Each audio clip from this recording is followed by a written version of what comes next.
phone with Josh. For those of you who've been into my website and have listened to interviews before, this is a really different type of interview. Meaning that with all the other interviews, whether it's about public speaking anxiety, performance anxiety, pervasive social problems, the other interviews have been the person has really resolved the problem, and that's the end of the story. In this case, the issue is, because of the work that Josh has done, he now has a chance to resolve the problem. When I first met Josh, he didn't have a chance. And quite frankly, it takes a lot of courage to do this interview, the title of which is 20-Year-Old Evolves from Avoidant Pathology. And obviously pathology means disease. So Josh, thank you very much for participating. Do you remember what was going on when we first met? I do. I remember I wasn't very social, and I didn't really like my parents. I didn't respect them. I couldn't really talk to them about anything really. Yes, and when we first met, therapy was the last thing that you wanted to be part of. When we were on the phone, you're in another state from me. I'm here in Long Island. You basically were saying you didn't want to talk, you didn't have anything to say. What else was going on in your life? I wasn't going to school. I was just working, and I wasn't working enough hours. My dad was really pushing me to work about 40 hours a week, and I didn't want to do that because he was making me do that. And in my mind, anything he made me do, I just didn't want to do. Can you elaborate on that? Why? Explain. Just because I felt that he wanted to do, I thought he was just pushing it for me just to be a better person, but, I didn't really think of him as a good guy at that time. I didn't really respect him, and I didn't think anything of it, and I just did the opposite. And may I ask what was going on with Mother? She's been working. She had very much time to spend with us, and she's been making me run errands for her all the time, pretty much, picking up dinner for the entire family. There's picking up my younger siblings from school, and then sometimes, just maybe even picking up groceries, because she never buys groceries for the house. Okay, so you had a situation, Mom and Dad had their conflict, and you were basically angry at both parents. Is that right? Yeah, they constantly were arguing, even though they said they weren't. So we had a fair amount of what we would call dysfunction in the family, and one day your father heard me at a lecture, and that, he initiated treatment, and before I interacted with you, I did a number of sessions with your parents, and this is where it really gets complicated, trying to get them on the same team, because I was explaining to them, as I do with all my patients, there are two types of people who have this kind of problem, those with initiative and those without initiative. Initiative doesn't mean ability, it means the motivation to start up. You certainly did not have initiative when we started treatment. And then what happened was, to further complicate the situation, Mom had her own issues and she bailed out of treatment, which really caused some stress. And it took a while before you would even talk to me. Okay, so let's go back. You're angry at your father, you're angry at your mother, you're working, Dad wants you to be more responsible. It was hard for you to communicate. Just describe more what was going on in your mind, please. I just didn't want to do anything. I felt like the whole world kind of hated me, and I kind of hated it. And I just kind of wanted just to stay at home or sit in my room, just do nothing, not work, not do anything, but rather just sleep the rest of my day. And so, would you say you were depressed? Yes. So you're in your room, you just want to sleep. You're doing what? Playing computer games? What were you doing? Either playing games, watching TV, or just on my computer. Okay, so when you were doing this and when you didn't want any part of help, And the last thing you wanted to do was to comply to what your parents wanted. What was going on in your mind? Where'd you think you were going? I don't know. I don't know where I was going at that point. Okay, but try to listen. I understand this is hard what we're doing right now, and there are a lot of parents of people your age who are totally helpless and do not know what to do at all because they don't understand what's going on in their adult child's mind. Okay, so you're having a hard time functioning. You just want to sleep. You want to escape. Try, and I know I'm busting your chops here.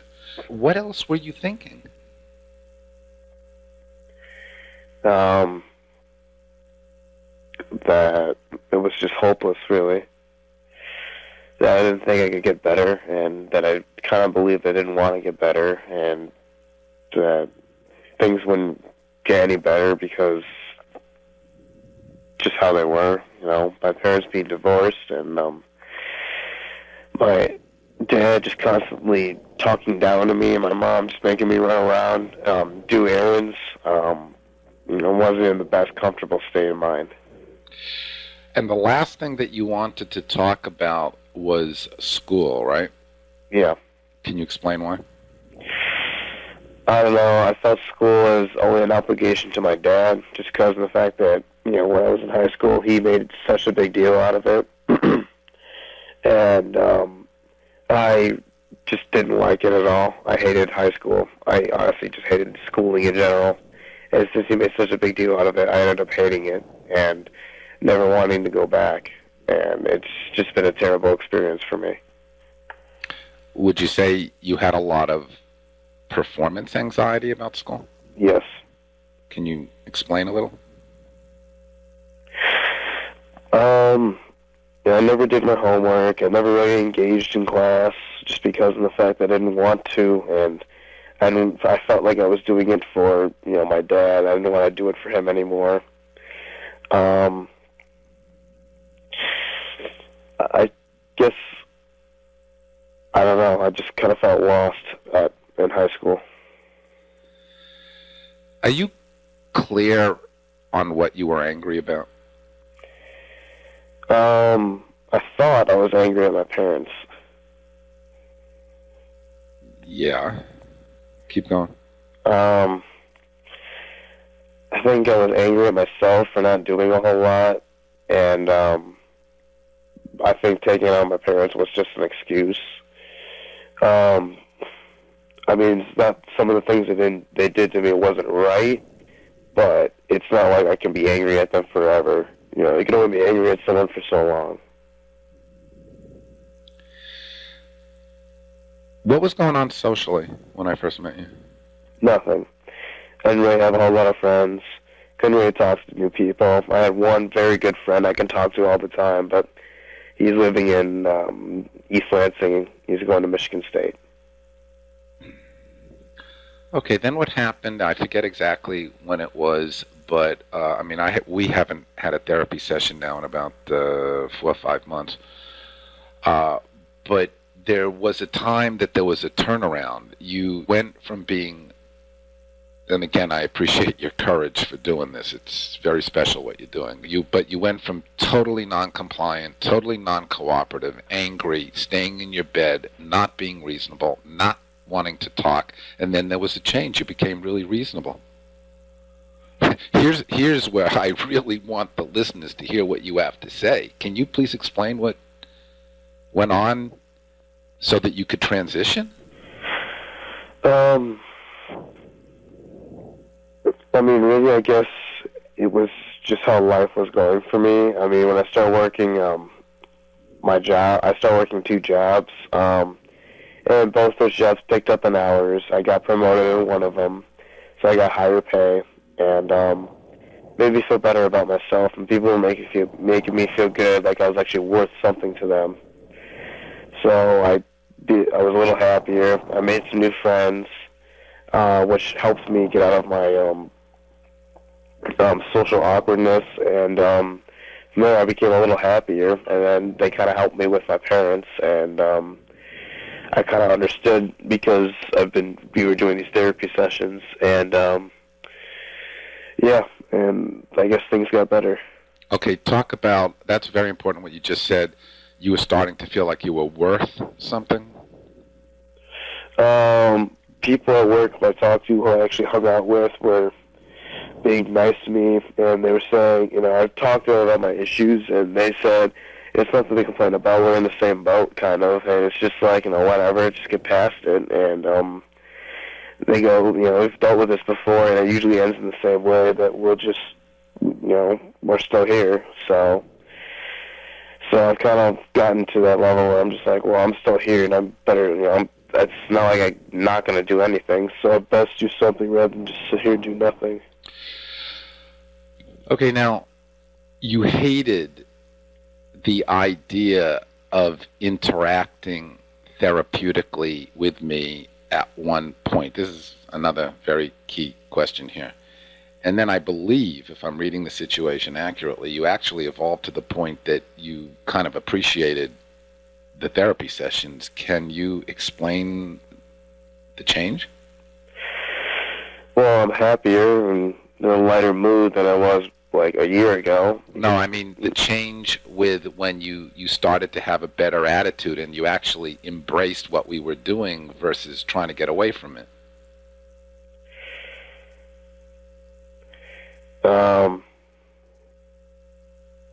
I think you had you were saying once, if I remember correctly, you were in your room and you were thinking one day and you kind of had some kind of an aha moment. Am I right or wrong? I think so. Do you remember? Not really. Okay, but just describe the change in terms of you're wanting to have some therapy versus not wanting at all. I guess I thought talking to you was nice, and it just felt like there was a person actually listening to me compared to just somebody who's just sitting there talking to me rather than, actually hearing me out, making me speak. And it kind of just grew on me because nobody ever wanted to hear my opinion, and, I was shut down immediately. So where are you at now? What's going on in your life? I'm still currently working my 2 jobs. I'm thinking about taking classes up again. I'm just trying to figure out everything as I go along. Really, I'm in, kind of in the same spot, but I'm in a happier place of the state of mind, so hopefully that will help me, get into a better spot in life. Do you have any kind of vision of where you want to go? At least out of my parents' house, somewhere, maybe even out of state. That's just a vision. That's probably in the next 5 or 6 years, really. Are you considering school at all or other kinds of training or not? I've considered it, yeah. Do you think you'll do it or? I think so. So can I interpret that as, I don't want to lead you too much here, but, does that mean that you have somewhat more control of your anxiety so you can take on these learning challenges? I think so, yes. What else can you share with the audience, again, related to the transition here? Again, the title of this interview, 20 how old are you now, Josh? 20. Okay, 20-year-old emerges. You emerged. Can you just, as we wrap this up, can you put the final touches on describing, how you feel now and what's going on in your mind now as compared to, say, a year and a half ago?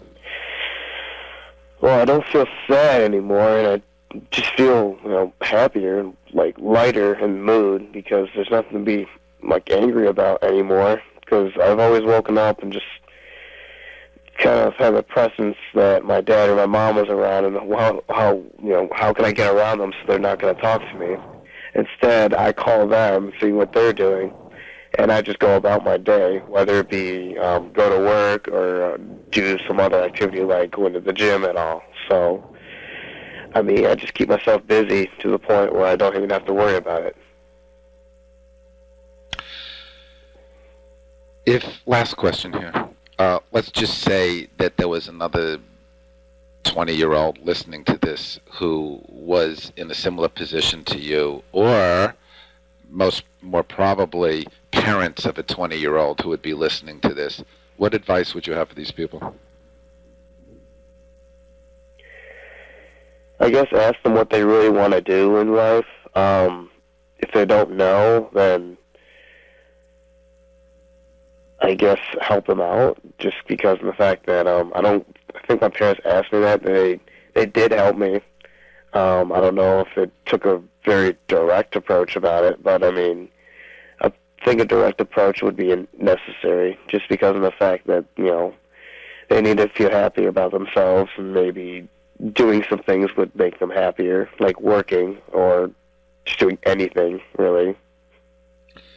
All right, the last point that I would like to make here again, thank you very much. It takes a lot of courage, and I know you're not totally where you want to be, but at this point you have a chance, and reality, logic, says that you wouldn't have this chance if your father, whom you had a lot of issues with at the beginning, didn't initiate treatment, because that's the last thing that you were going to do. So as much conflict as you had with him, I mean, I think he did a good thing, right? Yeah. Josh, thank you very much for sharing. Thank you.